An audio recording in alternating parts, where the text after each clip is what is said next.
Good day and welcome back to another World of Warcraft video. In this video we're going to be taking a look at the Blackrock Foundry Raid and basically how you can get their rewards and why you should do it. Blackrock Foundry is a raid from the Warlords of Draenor expansion. Getting there is pretty simple. You can take your portal to Ashran, whether you're Alliance or Horde, or ideally, if you've done the introductory campaign, you should be able to take the Garrison Hearthstone. If you do not have the Garrison Hearthstone, speak to Chromie Time and begin the Warlords of Draenor campaign. You will complete the opening salvo of quests in about 20 minutes and you will have yourself the Hearthstone. The raid is located in Gorgrond and all you have to do is simply fly there. The entrance to the raid will be slightly south of the actual raid indicator on the map. Don't go to the Grimrail Depot dungeon, make sure you go to the raid. Now, in terms of the mounts and rewards, there is one mount that players can earn on Mythic difficulty from Blackhand himself. This mount is pretty cool, the Ironhoof Destroyer. I'm not going to say it's a super gaudy mount, but it's one of those mounts that I tend to personally like. It's a mount that goes great with transmogs, it fits the Iron Horde motif, and realistically it just looks great. But one of the big attractions of Blackrock Foundry is the weapons. Wielding really cool weapons that drop from Blackhand in general. There's pretty much every kind of Horde Iron themed motif weapon that you can find. Obviously culminating with the Blackhand mace itself, which looks amazing. But a ton of great one-handed swords, two-handed weapons, staves with moving pieces. There's a ton of great single-handed weapons here. And just in general, I would say, transmog-wise, the weapons are the big attraction when it comes to, like, this raid. I think the Horde, I think the mount is really cool. But I think for me, most of these Iron Horde style weapons are probably why you want to do this. For me personally, I've almost entirely run this raid pretty much solely for the helmet and the Blackhand hammer. That just looks amazing, and it completes so many transmogs. It's so epic, and it's epic whilst being understated, which is some of the things I like the most with transmog. Sometimes you can have this huge blazing green flamed sword, doesn't always mean it looks amazing. So to have something really cool like the Blackhand mace, I think is personally great. As far as I know, there are no standout class-based sets. I do know there are armor tokens, but I don't think there's anything too crazy from this raid. It was one of the detractions from Warlords of Draenor.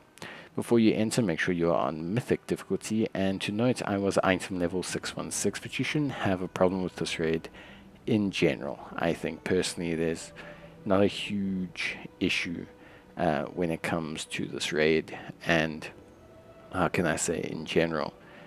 So there are three sections: Iron Assembly, the Slagworks, and the Iron Forge.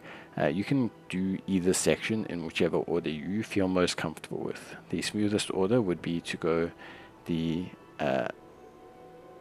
Ironworks, then to the Iron Forge, then down to the Slagworks, I believe. Beast or Darmak is the easiest one that you'll face. You can get him to 1 health, but you have to get through at least 2 of his pets, but it's not anything too crazy. Once you leave his chamber, you'll turn to the right and immediately come across Operator Thogar. Operator Thogar is honestly not anything too crazy. Clear the enemies on both sides of the panels. He will then summon trains that will summon more enemies. Clear those enemies and you'll get a shot at him, who you can one-shot, and job done. From Operator Thogar, when you run back, turn to your left and you will see an elevator shaft. Jump down that elevator shaft and you will face the Iron Maidens. Now before the Iron Maidens spawn, you have to defeat all enemies on the platform and around the boat.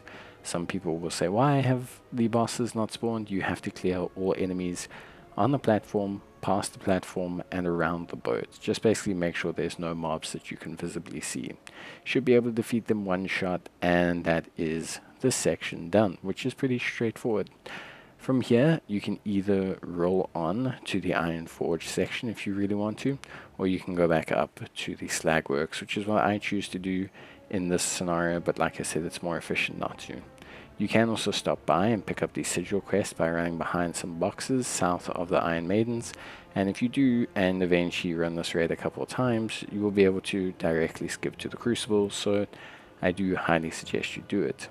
Next we'll take on Gruul, who is from the Slagworks, and pretty straightforward. We'll just basically run down, and you can choose. You can go either right to Gruul or left to Orgorger. It doesn't really matter when you get to that bridge, so you can just go to whichever one you want to. It's super straightforward. So take out Gruul, nothing crazy with him. Run back to the bridge located in the center here, run across it, and you will take on Orgorger. Orgorger will only appear once you've defeated all of his little crystal backs that are located in his maze. So make sure you catch all of them. Some of them do move around, but generally it won't take you too long. Once you've caught all of them, Orgorger will pop out of his hole, and you can take him out nice and easy. Run back to the center of the bridge and pretend like you are running back to the start of the raid. But instead of going back up the tunnel, you're going to turn to the right, and you'll see that the gate has opened.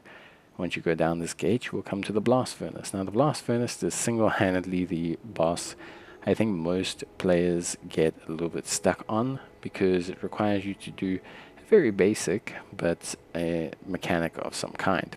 So on each side of the blast furnace, you will see these two little panels. What you need to do is very simple. What you have to do is defeat the bomb wielders, the engineers. They will drop bags of bombs, and then you will right click those bags and then use the bombs. I highly suggest you defeat them directly under the lock, and then what you can do is spam right click enter onto the bags, and that should spam at least 3 or 4 of the bombs as quickly as possible. It takes a little bit of time, but don't panic too much, and just basically switch from side to side, taking out the engineers as best you can. Once you've done that, you just need to take out these shamans so that you can then attack the boss. And once you've taken out the shamans, the boss will do a little bit of RP because he has to summon at least one slag elemental. And then after you've done that, you can defeat him and the slag elemental, and you're done with this section. Honestly, the locks are probably the most frustrating part of this raid, but once you've learned how to do them once or twice, you'll be more than fine. Shouldn't really have any major issues.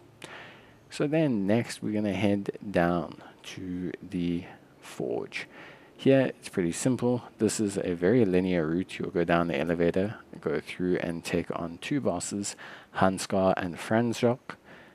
Very simple. Kill the ads that spawn around the weights that they drop, and then defeat them. They share a health pool, so you only have to throw a weapon at one of them, and then you can move on. The next section, you go down the stairs, move through, jump over all the railings, and then defeat the boss. There's really nothing too crazy here.